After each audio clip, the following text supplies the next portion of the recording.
오늘은 이제 이렇게 감사하는, 그죠? 내가 진짜 감사해야 되는 그 감사가 무엇인가? 진정한 감사가 무엇인가? 하나님께로부터 받은 것. 그래서 한번 이렇게 본문 한번 묵상해 보죠. 우리 한번 읽어보겠습니다. 같이 시작. 아담이 그 안에 하와와 동침하며 하와가 잉태하여 가인을 낳고 이르되 내가 여호와로 말미암아 등남하였다 하니라. 그가 또 가인의 아우 아벨을 낳았는데 아벨은 양치는 자였고 가인은 농사하는 자였더라. 세월이 지난 후에 가인은 땅의 소산으로 제물을 삼아 여호와께 드렸고 아벨은 자기도 양의 첫 새끼와 그 기름으로 드렸더니 여호와께서 아벨과 그 제물을 연락하셨으나 가인과 그 제물은 연락하지 아니하신지라. 그 아벨이라는 뜻을 옛날에 제가 알려드렸는데 그 한숨 쉰다 그 뜻입니다. 하벨. 그래서 그러니까 둘째 또 아들 나니까는 아마 실망을 했나 보죠. 실망했다는 뜻이잖아요. 이런 뜻이에요. 첫째는 막 기분 좋게 그냥 여호와로 말미암아 낳았다 그러죠. 우리가 여호와 이름을 붙이는데 사실 자기 기분하고 맞으면 여호와가 낫다 그러고, 그죠? 내가 원하는 데가 되면은 하나님이 주셨다고 우리가 그렇게 얘기하곤 합니다. 둘째는 오히려 그 아벨은 오히려 좀 이렇게 좀 실망스럽고 그런가 보죠. 아마 이제 딸을 아마 기다렸는데 아마 아들을 낳는지. 그래서 그 이름을 그렇게 지읍니다. 그죠? 이름을 그렇게 줘요. 그래서 하나님의 뜻이 아닐 수 있습니다. 우리가 기대하는 것이 하나님의 뜻이 아닐 수 있고 반대로 우리가 실망한 것이 하나님의 뜻일 수가 있습니다. 그러니까 하나님의 생각과 우리 생각이 다르기 때문에 우리가 기대했다고 그것이 하나님의 뜻이고 우리가 또 실망했다고 하나님의 뜻이 아닌 것이 아닙니다. 이것이 굉장히 서로 반대 이렇게 엇나갈 수가 있다. 사실은 많은 부분에서 또 그렇고 있다라는 거죠. 우리 전혀 여기에서는 뭐 아무것도 아니라고 생각했는데 거기에 뭐가 있었던 거예요. 그러니까 옛날에 그 사무엘이 그 이새라는 그 제시죠. 이새한테 가서 아들들이 많은데 왕을 하나님께서 그 집에 아들 중에서 기름 부을 자가 있다는 거예요. 왕을. 근데 다 보여줬습니다. 근데 아직까지 이게 뭔가 이렇게 손이 뜨거운 사람이 없었어. 이게 딱 기도하는데 그게 없었어요. 그래서 다 보여줬다는데 그러니까 아버지까지도 제껴버린 거예요, 막내를. 아버지, 설마. 근데 그 아들이었어요. 그게 다윗이었습니다. 그래서 우리의 생각과 하나님의 생각은 다른 것이다. 아마 여기 디스크라이브는 안 됐지만은 아마 이렇게 누가 봐도 이렇게 가인은 이렇게 뭐랄까 이렇게 아주 체구도 다부지고 이렇게 용맹스러워 보이고 그 옛날 아마 좀 이렇게 굉장히 합격스러웠겠죠, 그죠? 근데 아벨은 아마 그렇게 보이지 않았는지도 모르겠어요. 마치 에서와 야곱처럼 아벨은 그렇게 보이지 않은 것 같습니다. 하나님께서는 그런 기준을 적용하지 아니하시고 이렇게 말씀하시는 거예요. 로마서 9장 15절 보죠. 시작. 모세에게 이르시되 내가 긍휼히 여길 자를 긍휼히 여기고 불쌍히 여길 자를 불쌍히 여기리라 하셨으니 그러지 원하는 자로 말미암도 아니요 다른 백절 하는 자로 말미암도 아니요 오직 긍휼히 여기시는 하나님으로 말미암느니라. 그래서 진짜 이건 하나님의 결정입니다. 그죠? 하나님의 결정. 이게 출생과 죽음 같은 경우는 하나님의 결정입니다. 사실 출생과 죽음뿐만이 아니라 그 외에 또 많은 게 있죠. 우리가 이유를 알 수 없는 얘기들 이런 것들은 하나님의 지혜라는 겁니다. 당대에는 모르죠. 당대에는 그 하나님의 지혜를 우리가 왜냐하면 그 하나님의 지혜는 보이지가 않기 때문에 그죠? 믿음이 뭐죠? 보이지 아니하는 뭐라 그랬어요? 아니 바라는 것들이 실상이고 보이지 않는 게 뭐예요? 예? 증거죠? 믿음이 증거예요. 뭐가 증거가 있어서 믿어진 게 아니라 그냥 그 믿음이라는 것 자체가 증거예요. 그러니까 하나님이 하신 일이 하나님의 뜻의 증거입니다. 하나님 이것이 선한 뜻이라는 걸 보여주십시오. 하나님 도대체 이건 내가 원하지 않고 기대하지 않았던 일이 우리 집에 일어났는데 이것이 선한 하나님의 놀라운 경륜과 지혜에서 나온 걸 보여주십시오. 그랬더니 그 일이 증거다 그래요. 그런데 뭐 당초에 알 수가 있어야지. 어떻게 일이 증거돼? 이거는 뭐 거의 재앙 수준인데요. 이거는 뭐 고통의 연속인데 어떻게 이게 증거가 될 수가 있습니까? 네. 제가 목회하면서 진짜 정답이 이거밖에 없어요. 나는 그를 말할 수밖에 없습니다. 근데 지금 일어난 이 일이 증거다. 저도 개인적으로 가족에서 그런 일을 당한 적이 있어요. 제 여동생이 이렇게 갑자기 남편이 죽었습니다. 딸 3살짜리 남편. 심장마비. 너무 불쌍한 거예요. 막 아연 실색해가지고 정신 한 몇 년 동안은 정신이 없었을 때요, 여동생. 어린 날에 그죠? 아기 3살짜리. 근데 우리들은 그러죠. 어떻게 이런 일이 이게 무슨 일인가? 근데 나중에 내가 목회를 오랫동안 하면서 알게 됐습니다. 그 뜻을. 그것에 대한 뜻은 아직 몰라도 그 집에 대해서는 전체적인 정답을 알아버렸어요. 이거는 하나님의 주권이고 하나님의 놀라운 결정이고 하나님의 선택하심이고 하나님의 놀라운 어떤 경륜의 결정이다. 그렇기 때문에 우리가 지금은 보이지 않아도 당대에는 보이지 않아도 분명히 이 안에는 하나님의 진실이 그 안에 있을 것이다 라고 이렇게 믿게 됩니다. 분명히 있을 것이다. 이것이 선한 것이 우리는 선하게 안 보이지만은 이건 선한 것이다. 분명히 하나님의 결정이니까 이건 선한 것이다. 그러니까 제가 장례식을 많이 이렇게 집도하잖아요. 근데 그 결론밖에 없어요. 그래서 하나님의 결정이다라는 거죠. 근데 그것만큼 위로가 되는 게 없습니다. 그러니까 우리가 알 수 없는 하나님의 경우. 근데 제일 가까이 알 수 있는 게 요셉을 연구하면 알 수 있습니다. 요셉의 라이프를 보면은 그렇게 성실하게 살았는데, 그죠? 계속 불운이 겹치죠. 감옥에 가고, 그죠? 가족과 헤어지고. 근데 나중에 보니까, 하나님의 경륜이 나타납니다. 이런 깊은 하나님의 뜻이 있으셨구나. 그러면 그럴 거 아니에요. 요셉 정도면은 나도 해볼만 하죠. 뭐, 부무총리 아들 하나. 근데, 그것보다 절대로 떨어지지 아니하는 하나님의 깊은 섭리가 저와 여러분에게도 그 역사를 펼치신다는 것을 우리가 믿어야 됩니다. 그 역사가 있다라는 거죠. 놀라워요. 그래서 참 믿음이라는 게 뭔지 잘 분명히 알 수 없지만 마음 안에 평화가 있습니다. 뭔지는 몰라도 마음 안에 평화가 있어요. 이거 하나님이 하신 거니까. 그러니까 하나님이 하시는 일은 참 우리에게 뭔가 모르게 평화를 줍니다. 이렇게 설교자가 나와서 하나님 이런 이유 때문에 그랬다. 그렇게 일러주면 얼마나 좋겠어요. 그죠? 누가 상담을 하자는데 너무 어려운데 기도해보세요. 그럼 기도해봐도 뭐 평안만 있지 왜 평안이 있는지를 모르겠어요. 근데 평안합니다라고 말하기도 미안하고 저쪽은 막 지금 막 괴로워하고 있는데 그죠? 그렇다고 분명하게 무슨 이유를 다 A, B, C 해가지고 하나님이 이 3가지 이유 때문에 이런 일이 당신 집안에 일어났습니다. 이렇게 얘기했으면 얼마나 좋겠어요. 근데 그게 보이지가 않아요. 근데 끊임없이 하나님이 알려주는 거는 하나님이 결정한 일에 대해서는 우리가 기대할 수 있는 거는 평안밖에 없다라는 거죠. 에레미야서 29장이래요. 나의 생각은 너희 생각과 다르고 내가 너에게 주는 것은 절대로 재앙이나 그죠? 그 아픔, 고통이 아니라 사실 평안이고 장래에 소망을 주는 일이다. 그렇게 얘기합니다. 그러니까 우리는 이게 무슨 평안입니까? 그런데 하나님이 하시는 내가 너에게 주는 것은 평안이다. 그러니까 그 말 자체가 증거예요. 그 말 자체가 증거이기 때문에 그래서 하나님의 놀라운 결정이 가장 이 세상에서 위대한 일이라는 거예요. 참 그런 신비함 때문에 이 땅을 살아가는 어떤 즐거움이 있습니다. 어떤 환경 속에서도 고통 속에서도.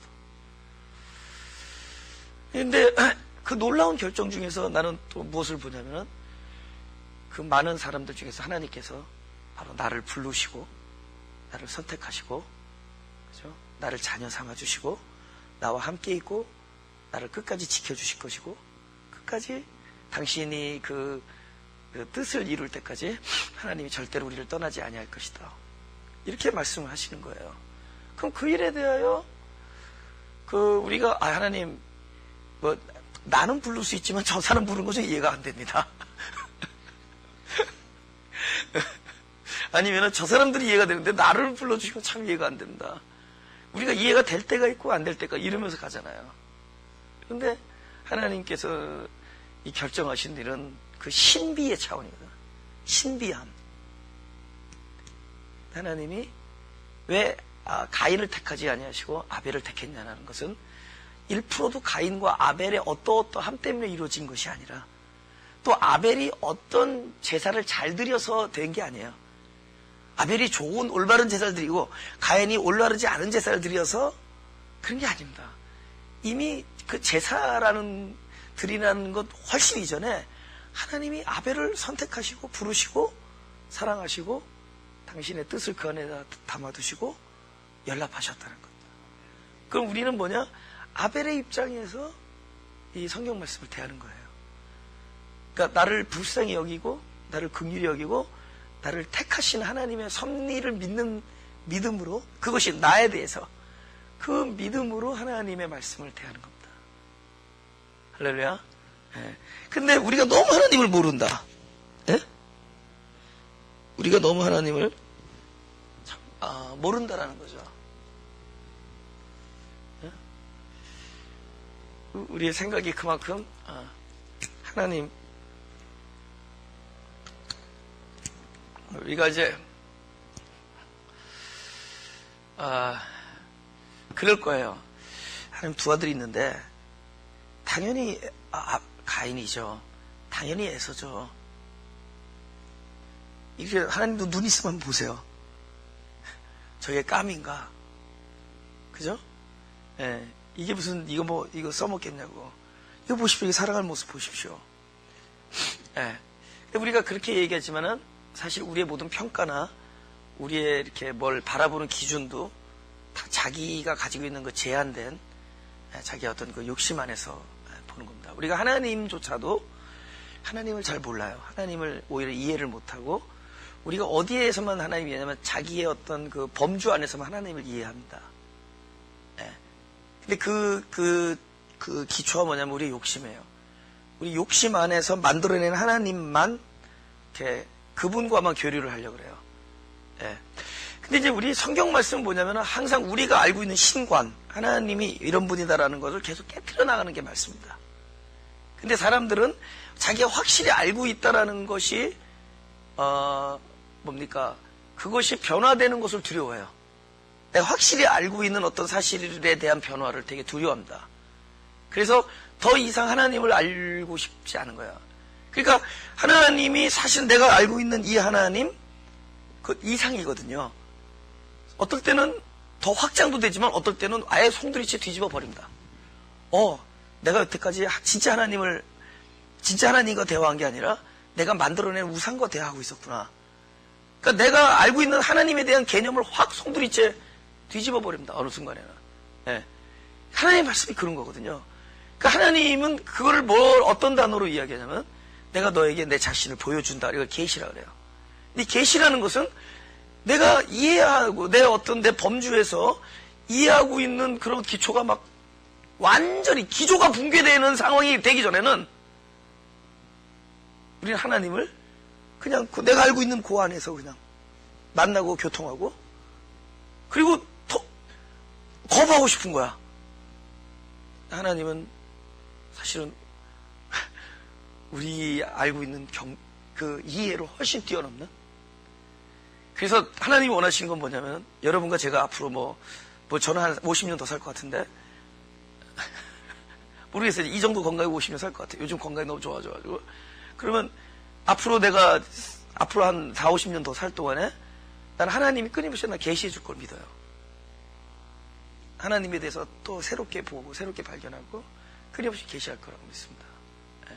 그럼 동시에 어떤 얘기죠? 나의 기초가 붕괴되는 거예요. 내가 하나님에 대한 그 이해, 내가 확실히 알고 있다는 것들이 계속 무너지는 거예요. 무너지면서 가는 겁니다. 그러니까 우리는 가인으로 보고 있는 거지 아벨로 안 봐요. 어느 날 아벨로 보고 있는 하나님을 발견한 날이 계속 온다. 내가 이건 아니다라고 여겼던 것들이었는데 이 길로 가고 이 길을 피해갔는데 그곳에 하나님이 정작 있었다는 것을 끊임없이 발견하게 될 겁니다. 우리 기도도 마찬가지예요. 기도도 내가 알고 있는 하나님 안에서만 기도를 해요.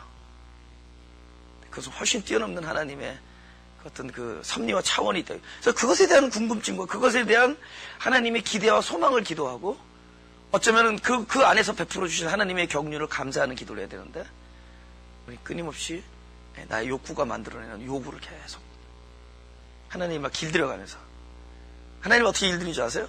내가 우리 할아버지 사진을 보면서 어느덧 옛날에 할아버지한테 내가 집에 우리 할아버지 사진이 크게 있어요. 근데 이렇게 보면 이렇게 날 쳐다보고 있고 이렇게 하면 날 이렇게 쳐다보고 있어요. 정면 보면 나를 이렇게 쳐다보고. 근데 내가 스스로도 뿌듯한 나를 할아버지가 나를 흐뭇하게 쳐다보고 계시고 내가 이렇게 뭔가를 한다는 하나님 이놈 이렇게 보여요. 근데 어느 날 내가 그래서 막 그분이 그 사진을 통해서 하나님이 나한테 자꾸 인상을 쓰고 있는 것 같아요. 그래서 어느 날은 그 독립되고 싶어서 어떻게 했냐면은 2층에서 막 성질을 건네다가 아래층에 내려와서 할아버지 사진 앞에서 경건하게 앉아 있는 거예요. 근데 이상하게 그 할아버지 사진에서 어느덧 할아버지 표정이 속는 듯한 느낌이 들어요. 그러니까 내가 그분의 표정을 그림 속에서 길들이고 있어요. 이거 심각한 얘기. 우리가 하나님을 그렇게 길들이고 있어요. 이렇게 하면 하나님이 조금 나를 이뻐할 것이다. 그러면 내 요구를 들어줄 것이다. 목적은 내 요구를 들어주는 게 목적이에요. 그래서 하나님을 얼르고 달랩니다. 하나님 이번에 혹시 뭘 원하세요? 지가 물어보고 이번에 이런 걸 원하시는군요. 오케이, I will do it. Don't worry. 그러면서 막 그렇게 한 다음에 하나님한테 그 다음에는 담대하게 요구를 합니다. 하나님 이번에 이 요구를 내가 이렇게 했는데 하나님께서 이 기도를 들어줄 걸 믿습니다. 그 다음에 협박합니다. 안 들어주면 그대는 나의 하나님이 되지 아니할 것이며. 그래서 자기가 하나님을 임명하는 그 권한을 스스로에게 부여합니다. 우리가 하나님을 너무 그러니까 자기가 만들어 놓은 하나님 안에서 그것과 관계를 하면서 그저 자기의 생각을 하나님이 승인해 주기만 원합니다. 우리는 가인이다, 에서다, 그죠? 다윗의 형들이다. 근데 하나님 생각은 우리의 생각을 훨씬 뛰어넘는 놀라운 어떤 신비함입니다. 그거는 세월이 지나야 알게 됩니다. 그래서 본문을 볼까요? 본문 볼까요? 3절. 3절이 뭐라고 딱 시작하죠? 세월이 지난 후에예요.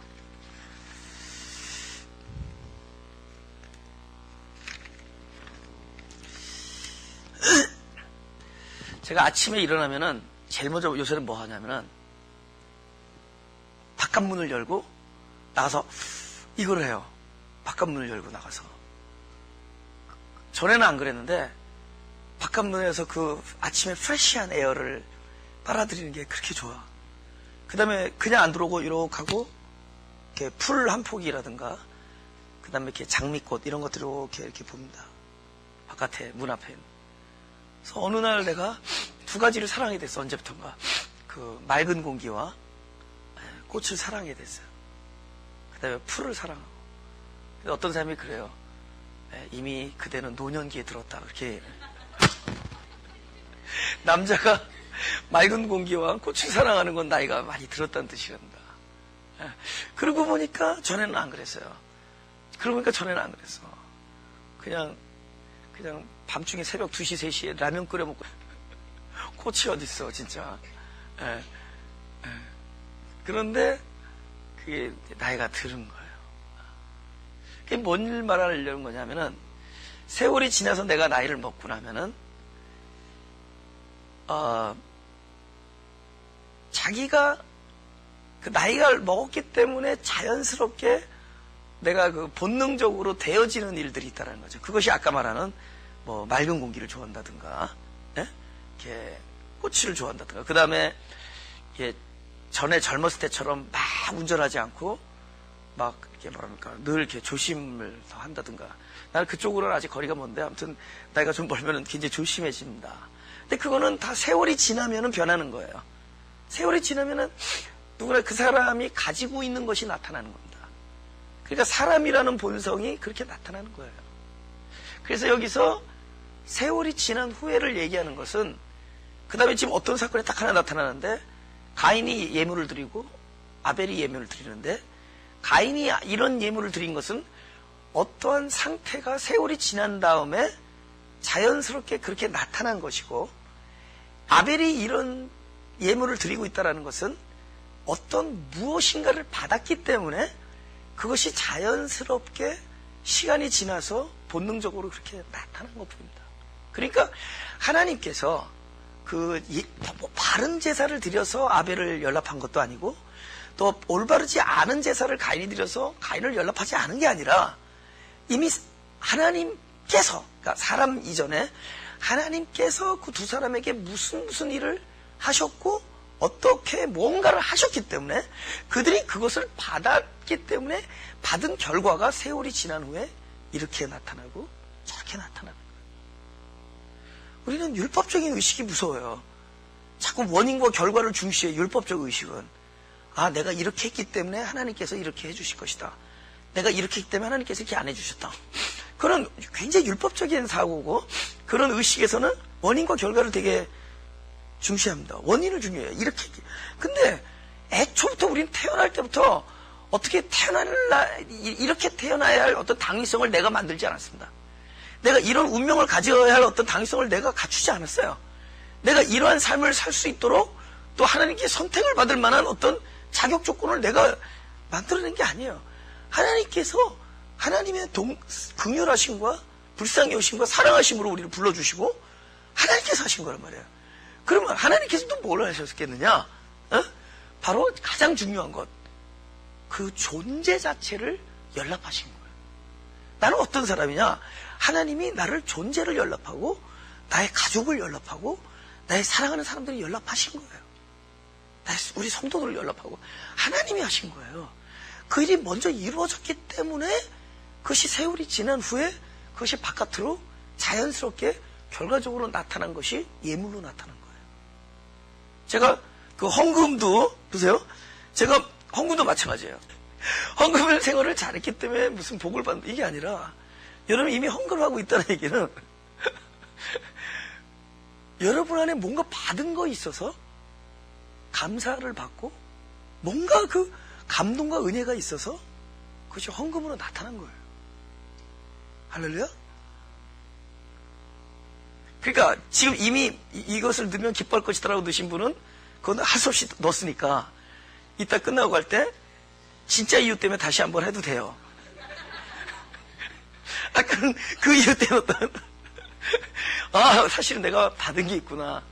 그래서 헌금을 하는 거예요. 할렐루야. 우리 마태복음 22장 20절에서 21절을 하겠습니다. 다 같이 시작. 예수께서 말씀하시되 이 형상과 이 글이 네 것이냐 가로되 가이사의 것이니이다. 이에 가라사대 그런즉 가이사의 것은 가이사에게 하나님의 것은 하나님께 바치라. 똑같은 물질입니다. 여기요. 돈이 있어요. 여기 10천짜리 하나 있는데 여기 뭐 사람 얼굴이 있군요. 이 형상과 그죠? 이 글이 누구 거냐 그랬더니 가이사의 겁니다. 그죠? 누구 거가 있습니다. 여기. 네. 이 아저씨 거 같은데 그런데 예수님께서 이렇게 말씀하세요. 가이사의 것은 가이사에게, 그죠? 하나님 것은 하나님. 그럼 동전에 하나님 얼굴이 박혀있냐고. 동전은 전부 가이사의 얼굴이 박혀있는데.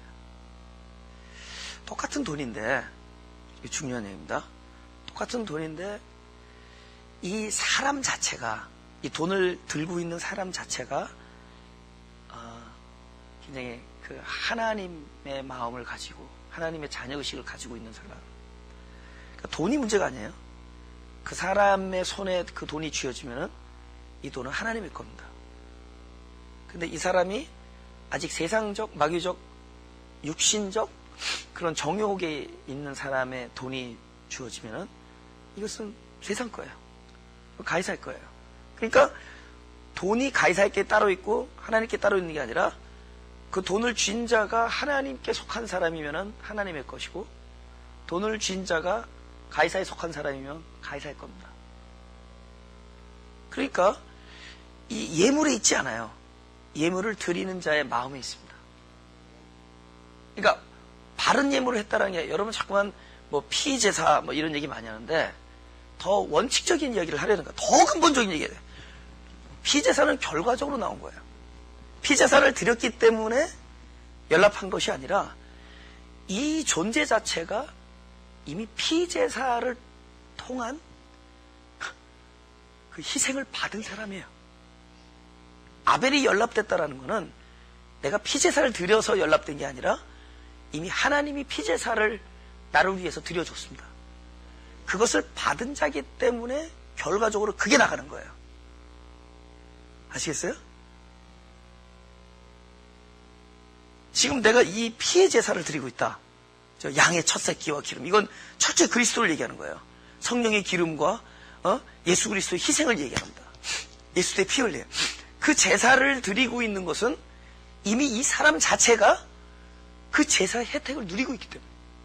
오늘 제목이 하나님께 받은 거죠. 우리가 그것을 받았기 때문에 그런 결과가 나오는 거예요. 언제? 세월이 지난 후에. 지금 우리가 하나님 말씀을 이렇게 받는다라는 것은 그렇게 이렇게 너희가 살아야 된다 이런 얘기가 아니에요. 이 말씀을 받으면은 그 말씀이 시이기 때문에 언젠가 그 말씀의 열매가 우리를 통해서 나타납니다.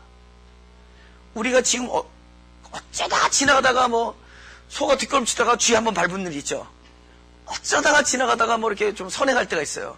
그것은 언젠가 그 말씀이 이 안에 뿌리를 내렸다가 이것이 바깥으로 한번 드러난 것뿐이에요. 꽃이 우리 선인장을 키우는데 1년에 한 번 딱 꽃 반짝했다가 죽어버립니다. 그리고 1년 내내 아주 그래요. 근데 그때 반짝한 것은 그 선인장 안에 그 씨가 언젠가 그렇게 되어 있도록 되어 있는 거예요. 그러니까 하나님의 말씀이 우리 안에 딱 들어오면은 언젠가 반짝합니다. 그래서 씨를 많이 받아서 에브리데이 반짝을 했으면 좋겠습니다. 반짝 반짝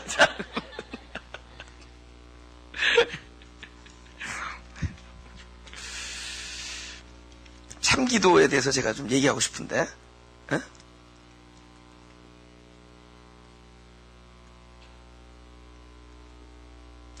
저요? 참된 기도는 되게 중요한 얘기입니다. 우리가 참된 기도를 할 수 있도록 선택을 받은 자들이에요. 그러니까 하나님께 아벨로 선택을 받은 자들에게 주신 특권이 기도예요. 그러니까 기도를 많이 하는 사람, 기도를 많이 하기 때문에 하나님이 기뻐하는 게 아니라 하나님이 이미 기뻐하신 자로 부르셨기 때문에 그 사람이 그런 참된 기도를 할 수 있는 특권을 받은 겁니다. 아시겠어요? 그 기도할 수 있는 특권을 받았어요. 그러니까 그건 아무나 할 수 있는 기도가 아니에요. 하나님을 아까 좀 얼레고 달래면서 막 끊임없이 요구하는 그런 기도가 아니에요.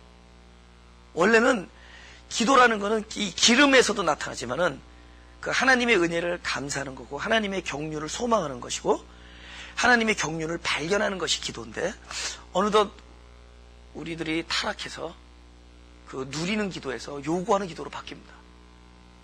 하나님께서는 자 됐다 너희들 풍성하다 그러는데 하나님 거짓말 마세요. Don't lie. 나는 이제 아직도 무엇이 부족합니다. 아직도 뭔 것이 필요합니다. 그래서 우리 끊임없이 요구하는 하나님 우리들의 욕심이 그렇게 만들어졌습니다. 그런 것을 하는 게 참된 기도가 아니라 아까 말한 그 그리스도의 피를 흘림으로 우리를 불러주시고 선택하시고 그분의 제사를 드림으로 인해서 우리가 연락되어졌죠. 그렇게 해서 우리가 연락되어진 자들이 누릴 수 있는 특권이 기도예요. 할렐루야? 그러니까 기도자가 된 거예요. 그러니까 기도를 많이 하는 사람이 기도자가 아니라 기도자가 하는 게 기도예요. 그러니까 먼저 존재가 되어야 되는 것이다. 존재가 하는 일이 행위예요. 그러니까 어떤 행위를 했기 때문에 존재가 된 게 아니라, 그러니까 죄를 짓는 행위가 많아서 죄인이 아니에요. 죄인이니까 죄를 짓는 거예요. 존재. 그렇죠? 네. 우리 마태복음 7장 16절 18절 같이 시작. 그의 열매로 그들을 알지님, 가시나무에서 포도를 또는 엉겅퀴에서 무화과를 따겠느냐. 이와 같이 좋은 나무마다 아름다운 열매를 맺고 못된 나무가 나쁜 열매를 맺나니, 좋은 나무가 나쁜 열매를 맺을 수 없고 못된 나무가 아름다운 열매를 맺을 수 없느니라.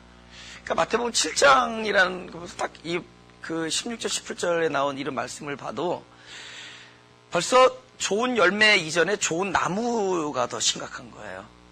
그러니까 존재가 중요한 거예요. 어떤 존재가 되는 게 중요한 거지.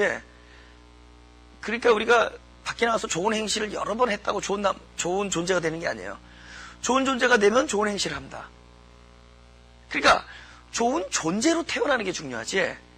그죠? 그래서 끊임없이 우리는 그 말씀으로 생명이 이 안에서 속출해야 돼요. 속사람이 강건해지고 끊임없이 새 생명이 이 안에서 산출돼야 됩니다. 계속 좋은 존재가 되므로 좋은 행동이 나오는 겁니다.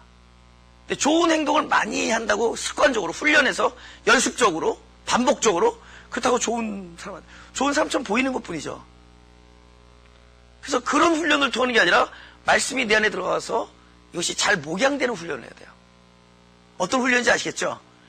좋은 습관을 키우는 것이 아니라 좋은 존재가 되는 훈련을 해야 돼요. 그 훈련은 뭐냐? 좋은 하나님의 말씀이 내 안에 들어올 수 있도록 내 마음을 내어주는 훈련을 해야 됩니다. 내 마음을 열어주는 훈련을 해야 돼요. 그래서 이 토양을 만들어야 돼요. 그래서 존재가 그렇게 변해야 돼. 존재. 그러니까 아이들을 키울 때도 그 애들한테 너 좋은 일을 많이 해라. 이거보다는 놈이라고 하죠. 좋은 아들이 되라. 네가 좋은 사람이 되는 게 중요해요. 좋은 사람이 되면은 그들이 좋은 일을 해요. 근데 속은 문드러지고 속은 막 욕심투성이 it's okay. 좋은 행동만 하면은 뭐 이러면 애들이 꼭 상품이 들어야지 좋은 일을 해. 어린애들 뭐 선행상 타고 뭐 이렇게 반짝반짝거리고, 요즘 애들은 또 상장 가지고는 안 돼. 상품이 와야 돼. 또 요즘 애들은 또 상품 가지고도 안 돼. 달러가 와야 돼. 존재. 시의 문제다. 그죠? 네. 로마서 12장 1절 읽어볼까요? 다 같이 시작. 그러므로 형제들아, 내가 하나님의 모든 자비하심으로 너희를 고난이 너희 몸을 하나님 기뻐하시는 거룩한 산제사로 드리라. 이번에는 너희가 제물이 되라 그런다. 아벨이, 그리스도가 아벨을 위한 제물이 됐죠. 양의 첫 새끼, 기름. 그래서 세월이 지난 후에 그런 제사가 나갑니다. 그러니까 그리스도로부터 받은 것이 나가는 거예요. 말씀을 통해서 받은 것들이 나갑니다. 그죠? 나가요. 그런데 잠깐요.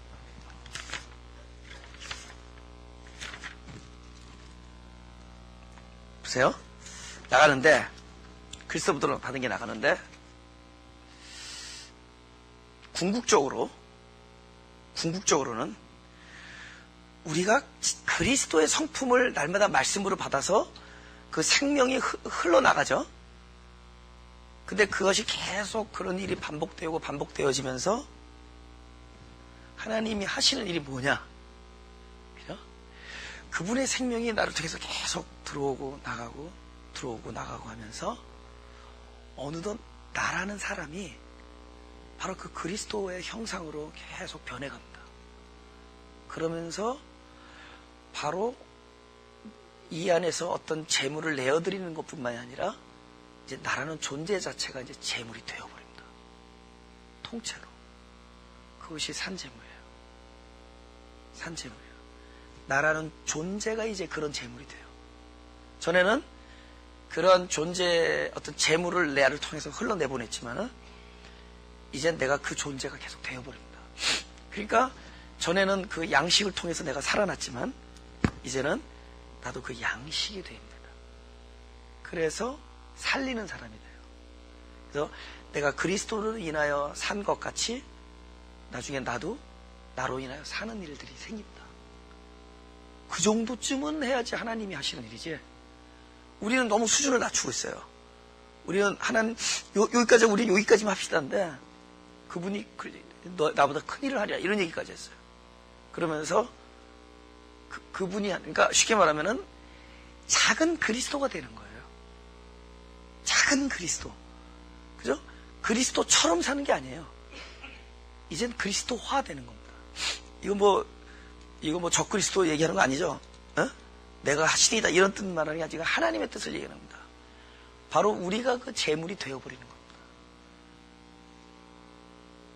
그렇죠? 놀라운 삶, 재물이 되어버린 삶. 그러면 그 다음부터는 뭐가 오는 거죠? 두 가지가 있는 거죠. 죽음과 누림이 동시에 옵니다. 기름은 기름 부음함에 누림이 있고 그 다음에 양의 첫 새끼는 피 흘림이 있는 거예요. 그래서 우리에게 필연적인 것은 끊임없이 죽음입니다. 이 죽음은 내가 사는 죽음이고 살리는 죽음이 돼요. 그래서 이제 그 재물이 되어버리면은 이제부터는 우리 삶의 그 칼라가 뭐냐면은 내가 살기 위해서 죽고 죽음으로 살고 그 죽음 자체가 사는 거예요. 죽음으로 살리고 죽음으로 살아요. 내가 살아있는 것도 나의 죽음 때문에 살 수 있는 거고 내가 남을 살릴 수 있는 것도 나의 죽음으로 살고. 그럼 뭐 너무 거창한 얘기 아니에요. 뭐 피를 흘리고 안 죽여도 된다. 안 죽여도 된다. 간단해요. 잘한 사람이 내가 잘했는데 못한 사람 앞에서 무릎을 꿇는 게 죽음이에요. 그냥 바닥바닥 이기고 그러지 말고 그래, 나의 잘못으로 여기고 자기가 화목제물이 된다든가. 예수님은 아무 의로우신 분이 희생을 하잖아요. 그러니까 의로운 자로서 희생을 하라는 거예요. 근데 그게 살려요. 이 세상을 살려. 놀랍게도 살려요. 그죠? 억울한 일들 많아요. 그러면 제일 먼저 딱 유혹이 오는 게 삼자대면. 그럼 끝나요. 삼자대면 하면은 진짜 나는 봤지? 맞았지? 너 오해했지? 이놈이 나쁜 놈이지? 얼마나 통쾌하겠어요. 그죠? 한 삼자대면의 유혹이 한 100번은 왔을 거예요. 근데 늘 하나님이 묻어버리는. 그리고 늘 죄인의 입장에 있으려는. 오해를 하면 오해를 당하고 억울하면 억울함을 당하고 그게 뭡니까? 이거 이미지국이고 이게 뭡니까? 그렇죠? 그리고 이거 앞으로 이거 권위가 이거 쓰겠습니까? 권위가 어디서 오는데? 예수 권위가 어디서 왔는데? 억울하게 모욕을 당하고 수모를 당하고 억울하게 십자가에서 죄인의 모습으로 죽었는데 권세가 주어졌는데 언제 권위가 쓰겠어요? 꼭 밝혀야 돼요? 그래 내가 옳았다. 역시 최종사가 옳았다. 이게 밝혀야지 권위가 쓰는 거냐고. 죽는데 권위가 썼어요. 내가 죄인의 자리에서 피를 흘리는데 권위가 쓰고 내가 억울한데 오해를 당하는데 권위가 쓰고 그죠? 내가 잘했는데도 불구하고 먼저 잘못했다고 하는데 우리가 권위가 쓰고 그 세상 어떻게 권위가 이런 식으로 옵니까? 예수가 그랬다. 예수의 권세가 어디서 왔죠? 십자가에서 피를 흘리면서 죽었는데 권세가 오잖아요. 세상이 우리의 예선을 심판했는데 그 자리가 예수가 세상을 심판하는 자리가 되어버렸어. 이 죽음 우리는 그 재물까지 가야 돼. 그 재물까지 갈 때 그 어려운 일이 아니에요. 오늘도 재물이 되는 일들이 성령님께서 여러분에게 알려주실 겁니다. 근데 그럼 뒤에 그 승리를 맛봐야지만 해. 바득바득 안 맛봤기 때문에 우리 여러분 죽는 날까지 바득바득거리고 사는 거야. 살아있으니까 죽지 못하고 죽지 못하니까 진짜 살려내는 일도 못하고 진짜 살아있는 것도 못 누리고. 그런데 그 죽음이 한번 경험되면은 그 다음에 죽음은 되게 쉬워요. 그죠? 왜냐면 항상 죽음 뒤에 오는 부활이 있기 때문에 항상 죽음 뒤에 뭔가 오는 것을 믿기 때문에 그 권위. 그렇죠? 우리 창세기 4장 8절 시작. 가인이 그 아우 아벨이 구하니라. 그들이 들에 있을 때 가인이 그 아우 아벨을 쳐주니라. 이 들은 성경에서 들이라고 얘기한 거는 아무도 자기를 통제할 수 있는 장치가 없는 곳이에요. 그러니까 우리가 교회에서 이렇게 예의 바르고 한 건 별로 중요하지 않아요. 들에 나가서 예의 바른 사람이 예의 바른 사람입니다. 그죠? 교회에서 이렇게 여러분이 이렇게 온전한 모습이 있는 거는 통제가 돼 있기 때문에 그래요. 근데 도저히 통제가 안 된 곳에서 그런 게 진짜인 거죠. 그죠? 그러니까 들이라는 건 뭐죠? 자기가 나오는 거예요. 들은 이 사람이 성전에서 죽이겠냐고. 들에서 죽였잖아요. 그러니까 자기의 현재 모습이 그대로 나오는 것입니다. 가인의 현재 모습은 뭐냐? 왜 이렇게 나오느냐? 가인이 무슨 제사를 드리죠? 땅의 소산을 드리죠. 가인이 땅의 소산을 드린다라는 것은 땅의 걸 드린다는 얘기는 하늘의 것을 못 받았다는 증거입니다. 하늘의 것을 받으면 하늘의 것이 나오죠. 그것을 못 받았기 때문에 이제는 자기가 그것을 노력해서 그걸 얻어내야 되는 사람이 되어버려요.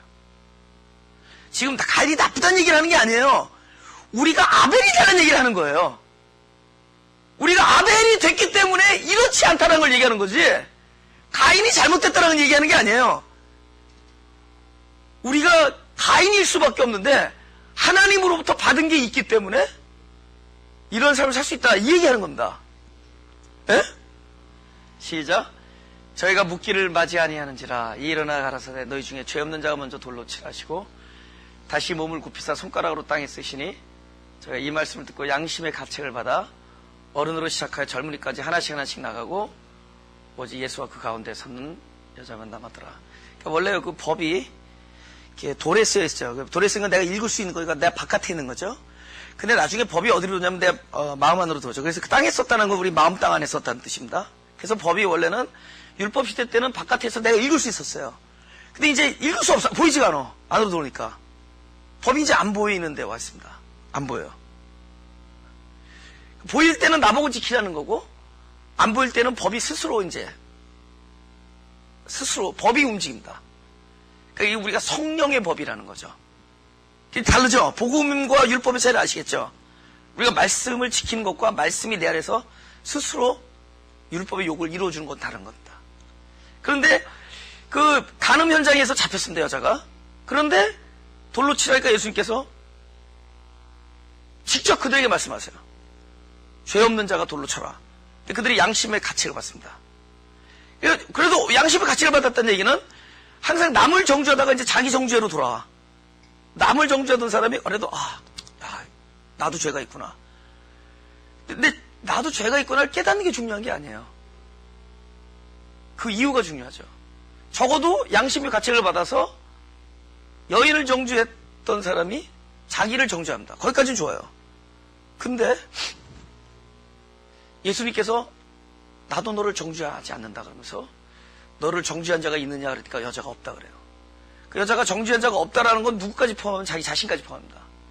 더 이상 자기 자신도 자기를 정죄하지 아니하는 차원이 됩니다. 왜 그러느냐? 예수님께서 내가 너를 정죄하지 않는다라는 얘기는 네가 죄가 없다라고 얘기한 게 아니야. 네가 죄가 있어도 너는 정죄하지 않는다.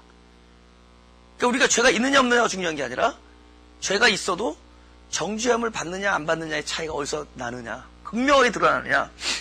군중들과 여인의 차이가 뭐냐? 군중들은 여인도 마찬가지고 다 똑같은 죄에 대한 죄의식을 갖게 됐습니다. 가책을. 근데 여인은 그리스도와 함께 있었고 군중은 그리스도를 떠나갑니다.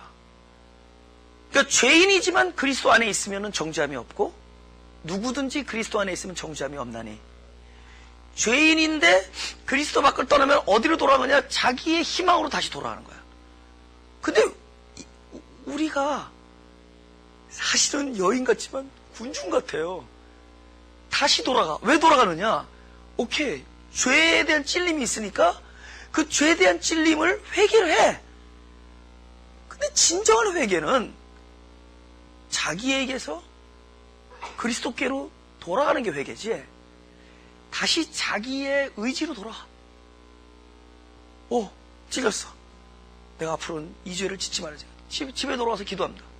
하나님, 앞으로 잘하겠습니다. 내가 요번에 이 죄를 졌는데 앞으로 이 죄를 짓지 않겠습니다. 이건 뭐죠? 아직도 자기가 그 죄를 지키지 않을 수 있다는 희망을 가지고 있어요. 근데 여인은 안 그래. 그리스도 안에 있다는 것은 율법에 대하여 죽었다는 얘기야. 율법으로 말미암아 율법에 대하여 죽어버려. 죽은 사람이 뭘 그걸 다시 지켜보겠다고 그러겠어. 죽었는데 율법으로 말미암아 율법에 대하여 죽임을 당했기 때문에 그리스도 안에서 하나님께 대하여 살아있는 사람이 되는 거예요. 그런데 이 사람들은 아직 율법에 대해 죽지는 않았어. 양심의 가책은 먹었지만은 다시 가가지고 내가 이 죄를 지키지 않으리라. 오늘날 우리들의 회개가 이런 식의 회개라는 거예요. 군중들처럼 다시 돌아가. 다시 가서 이 죄에 대해서 다시는 짓지 아니라. 하나님, 잘못했습니다. 다시는 이 죄를 짓지 않겠습니다. 그런 얘기조차도 하지 말라고. 이렇게 해야 하나님, 이 죄에 대하여 나는 죽었습니다. 이 죄를 안 지려고 하는 능력도 죽었고 질 수 있는 힘도 없고 나는 죽었습니다. 그러나 나는 당신 안에 있사오니 당신이 이것의 법이 되어 주옵소서. 할렐루야. 그러니까 모세에게서 그리스도께로 오는 게 회개지, 이 군중들은 모세에 속했다가 다시 모세로 돌아가. 그러니까 죽은 행실에 대한 회개만 자꾸 하는 거예요. 어쩌면 우리가 평생 동안 이런 회개하고 있을 거예요. 그 죄를 다시 한번 안 짓겠다고 결심하고. 제가 이번에 1월 1일부터 1월 4일까지 선택한 거는, 사람들이 1월 1일부터 신년부터 마음 잡는 걸 너무 좋아해. 난 많이 올 걸 알아. 나는 아닐 줄 알았어. 그때 사람들이 놀러 가고 막 이럴 줄 알았는데 제가 기도를 해서 알았어요. 진짜 1월 1일 날부터 예배 드린다 그러면 그걸 너무너무 좋아해요. 아, 올해는 하나님과 해서 오늘. 근데 난 알아요. 1월 말부터 또다시 원위치 돌아간다는 걸 제가 안다. 1월 1일부터 뭔가 새롭게 마음을 먹고, 작년까지는 내가 너무 그죠? 그죠? 아주 악한 구에서 나쁜 옛날에 살았으니까 이제는 선한 것을 맞아야겠다. 그죠? 뭐 이런 생각을 해가지고 앞으로 선하게 살아야겠다. 그래서 사람들이 1월 1일 날 아주 희한합니다. 내가 볼 때 많이 와요. 이제 우리 교회도 이제 많이 올 거야. 떡국 많이 준비해야 돼요. 많이 올 거라고. 근데 우리들의 마음에 뭐가 있냐면은 자꾸만 뭐랄까 결심을 제대로 해보는 거야. 결심을 막 해보는 거야. 오케이. 한번 저도 그래요. 저는요, 결심할 때마다 이 캘린더 북이 바뀝니다. 1년에 여러 권 사요. 마음이 바뀔 때마다 이 북을, 이거, 올거라에서 북을 새로 사는 버릇이 있습니다. 집에서 제가 가만히 방에 있다가 안 보이면 저는 스태프에 가 있는 거예요. 그래서 맨날 볼펜 사가지고, 넣어주고, 맨날 노트. 근데 저는 마음을 잡을 때마다 좀 그래. 다른 사람처럼 머리를 빡빡 안 깎아서 다행이야, 그래도. 그런데 사람들은 이렇게 마음을 자꾸 사로잡는 걸 되게 좋아해. 그런데 어떻게 잡느냐? 어떤 율법에 대해서 자기가 무슨 어긋났다, 잘못했다 그러면은 그걸 가지고 이렇게 하는 거야. 하나님 잘못했어. 그건 좋아요. Fine. 네가 잘못했다는 거. 넌 I love you. 오케이. 잘못했다는 건 좋은데 잘못했다고 얘기하고서는 하나님 이 죄를 다시는 안 짓겠습니다. 이렇게 얘기해. 하나님이 너는 그 방법이 틀렸다. 넌 아직도 율법에 대해 살아있구나. 넌 아직도 모세에 속해 있구나. 그죠? 아직도 모세에 속해 있는 거야. 그리스도께로 속해 있는 거야. 그러니까 율법에 대해 죽는 거예요. 그러니까 내가 왜 가인에게다 얘기하냐면은, 아벨은 그리스도의 생명이 내 안에 들어와서 내 안에 땅에, 내 마음 땅에 쓴 생명의 법이 됩니다. 그 기름 부음이라든가 그 양의 기름이라든가 첫 새끼 피는 나에게 구원을 주시고 나에게 들어온 당신의 새 생명이 되고 나의 주체가 되십니다. 우리는 그 생명으로 살아가는 자들이고 결국에 나중에 그 생명의 저기 재물이 될 거예요. 그런데 가인은 그것을 받지 않았기 때문에 이것을 자기가 지켜내야 돼. 땀을 흘리고 자기가 이 땅에서 이 육신 안에서 이 하나님의 법을 지켜내야 돼. 가인의 제사는 오늘날 아직도 율법 의식 안에서 살고 있는, 아직도 끊임없이 진정한 회개가 일어나지 아니하고 행실에 대한 회개만 자꾸 하면서 모세에 속했다가 잠시 예수를 받는데도 불구하고, 말씀을 들었는데도 불구하고 또다시 모세에게로 돌아가 버리고 또다시 모세에게 속해버리고 또다시 율법에 속해버리는 그런 사람들의 제사가 가인의 제사라는 거예요. 우리 끊임없이 노력하고 끊임없이 애써야 되는데 예수님께서 이 땅에 오신 이유는 그렇게 끊임없이 애쓰고 수고하고 땅의 소산을 끊임없이 일구어내야 되는 사람들에게 수고하는구나. 너희가 이 율법에 무거운 짐을 지는구나. 수고하고 무거운 짐 진 자들아, 다 내게 오라. 내가 너희를 쉬게 하리라. 그러면서 내 짐은 무거운 게 아니다, 가볍다 그러시면서 계명 지키는 것이 어려운 게 아니다. 계명 지키는 것이 요한일서에 보면 가볍다 그래요. 어려운 것이 아니로다. 왜 가벼운? 그러니까 어렵다 그러면 벌써 땅의 소산이에요. 내가 하나님의 율법을 지키고 있다는 것이 어렵다 그러면 벌써 이건 땅의 소산이에요. 우리 노력이고. 근데 어느덧 자기도 모르는 사이에 뒷짐 뒤로 걷다가 쥐잡아. 뒤로 걷다가 쥐잡아. 이게 되는 일이야. 그냥 가다가 돼. 그것은 받은 거, 하나님께로부터 받은 게 있기 때문에 되어지는 결과입니다. 할렐루야? 이제 결론입니다. 결론은 뭐냐? 우리가 뭘 감사하냐는 거예요. 그죠? 우리가 뭘 감사하냐는 거예요. 에? 우리 아들들이 좋은 대학 들어간 거? 그죠? 또 작년보다 샐러리 오른 거? 다이어트 와이프가 성공해서 허리가 사이즈가 줄어든 거? 누구 얘기하고 있는? 와이프 다이어트 성공해서 허리 사이즈 줄어들고. 도대체 우리가 무엇을 감사하냐는 거예요. 감사가 뭐냐? 우리가 1년 동안 우리가 수학해서 돈 잘 벌어서 감사합니다 합니까? 아니에요. 우리가 진짜 감사해. 하나님께로부터 받은 게 있다라는 거예요.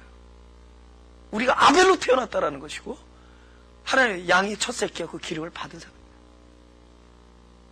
우리가 그거 받은 거예요. 그거 받은 것의 결과가 그런 양의 첫 새끼와 기름이 나로부터 흘러나오는 것뿐이고, 그런 삶을 통해서 나중에 그 재물이 되는 것이다. 이것이 감사주일에 하나님께서 주신 우리의 하나님을 알려주시는 계시다. 믿으시기 바랍니다. 아멘. 잠깐 눈을 감고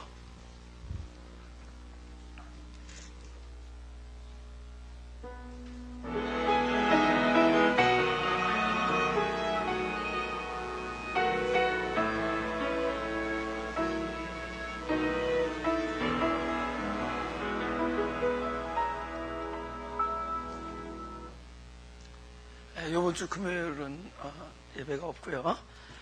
그 다음 주 금요일부터 시작하는데 우리가 주중 예배에도 함께 많이 나오셔서 더 깊은 은혜를 함께 나누시길 원합니다.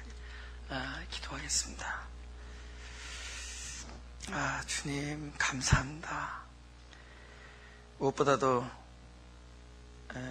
우리를 긍휼히 여기고 불쌍히 여기고, 그래서 우리를 선택하시고 불러주시고, 그리고 야곱에게 하신 약속, 동일한 약속 우리에게도 하시고, 그래서 늘 함께하며 어디를 가든지 또 당신의 뜻을 이룰 때까지 우리를 떠나지 아니하시겠다는 그 약속을 믿습니다. 주님으로부터 받은 것이 너무 많아서 그것이 우리의 삶을 통해서 흘러나갈 것을 기대하오니, 우리로 가인처럼 받은 게 없어서 땅에서 땀을 흘려 하나님을 섬겨야 되는 그런 존재가 아님을 감사합니다. 하나님께서 주신 것이 넘치기 때문에 우리를 통해서, 우리의 삶을 통해서 자연스럽게 그 양의 첫 새끼와 그 기름을 흘러내보낼 수 있게 우리 인생을 그렇게 선택하여 주신 그 은혜를 감사합니다. 나를 아벨로 불러주시니 감사합니다. 나중에는 결국에는 예수님도 죽었고 아벨도 죽었습니다. 결국 우리의 삶은 결국 죽음이 예고되지만, 이 죽음은 부활하는 죽음이요, 살아있는 죽음이요, 살리는 죽음인 줄 믿사오니, 결국 그 우리의 삶의 패러는 속에서 오히려 고통보다는 소망을, 슬픔보다는 위로를, 그리고 알 수 없는 것보다는 하나님께 대한 무슨 경륜에 대한 신비함과 기대함으로 오히려 하루하루를 살아가게 하시고, 죽는 것이 아니라는 걸 알게 하시고, 오히려 죽어도 살겠고 오히려 죽어서 사는 귀한 산재물 되게 하여 주옵소서. 진짜 한 해를 감사하며 앞으로 오는 한 해도 더욱더 산재물의 삶이 풍성해질 것을 믿사오며 예수님의 이름으로 기도드렸사옵나이다.